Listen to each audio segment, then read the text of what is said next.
So you're searching for peace, or maybe just a little more calm in a world that never seems to slow down.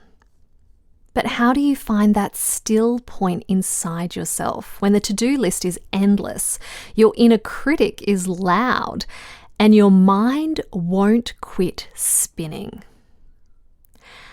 That's where today's topic comes in. Zen. Today on I Love Me, the podcast, we're diving into the ancient yet totally relevant teachings of Zen Buddhism, exploring how this path of simplicity, presence, and self-inquiry can lead you back to something we all long for: friendship with ourself. And if you think Zen is just for monks in robes or people who can sit still for hours, don't worry, we're bringing it down to earth with a whole lot of self-love. Love,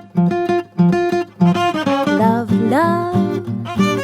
love, love, love, love, I love me. Simple, inspiring lessons in self-love.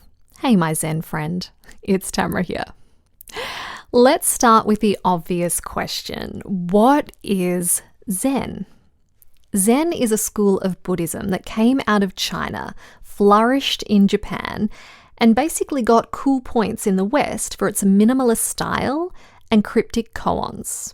You know, those quirky little riddles like, what is the sound of one hand clapping? And the way is not in the sky, the way is in the heart. These little sayings are designed to short-circuit the busy mind and take you straight into presence, straight into you. Because at the heart of Zen isn't a doctrine or dogma, it's a practice, a way of being.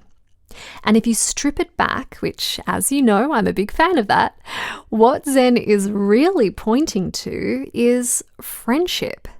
Not just friendship with a cat or your houseplants or even your mother-in-law on her best behavior. I'm talking about making friends with yourself. Yes, the real you, the whole you, the you who sometimes doubts and fears and eats peanut butter from the jar with a spoon. Or is that just me? In Zen, you sit, you breathe, you watch, and you notice. You notice the thoughts, the emotions, the itchy foot, the urge to do anything but sit still. You don't try and fix it or change it or judge it. You just be with it, compassionately, gently, like you would with a scared little child or a best friend who's having a wobble. Sound familiar? It's what we do in self-love. You see, Zen doesn't ask you to be perfect. It invites you to be present. It doesn't require you to have it all together. It encourages you to let it all fall apart and just breathe through it. And in that space, in that silence, you discover something radical. You are already enough. Yep, right now, as you are. There's a Zen Master called Dogen who said, to study the self is to forget the self.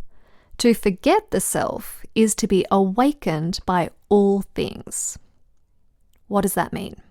Well, when you stop clinging to who you think you should be and just start noticing who you are, something magical happens. The noise drops, the armor softens, and you begin to fall in love. Not in the Disney princess meet a prince kind of way. In the deep, quiet, soul-soothing kind of way that says, I see you. I've got you. I love you. Even here, even now. That's self-love. And that's also Zen. Zen teaches us to meet each moment with openness, even when it's uncomfortable, especially when it's uncomfortable. which, let's face it, is often what happens when we start doing this work. You sit down to love yourself and bam, up comes the shame, the old beliefs, the stuff you thought you'd buried under years of yoga and herbal tea. But Zen says, stay. Don't flee. Don't numb yourself. Don't spiritual bypass with incense and affirmations. Just be with what is. That's the power. That's the healing. And it's also wildly liberating. Because when you stop trying to be someone else and start loving who you already are, even the cranky, tired, bloated, PMSy version, you become free. Free to live. Free to laugh. Free to love from a place that isn't trying to earn anything. So I ask you, how can you sprinkle a little Zen into your self-love journey? Here are a few deliciously simple, but not always easy, invitations. Firstly, sit with yourself. No distractions, no phone, no agenda.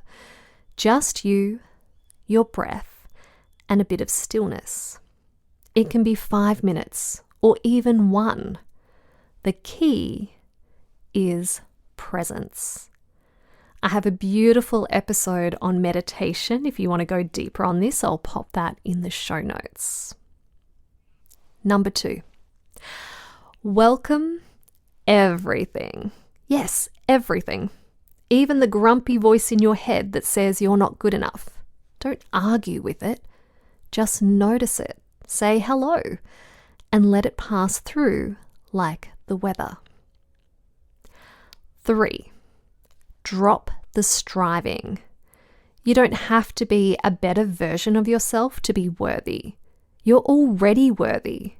Start loving from that place. And if you want to go deeper into the whole worthy conversation, I have another beautiful episode on this, so I'll pop a link for that one.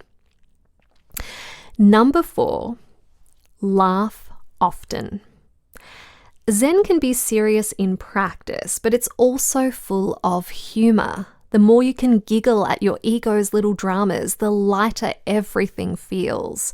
And I have a whole episode on the medicine of laughter. It's episode 33.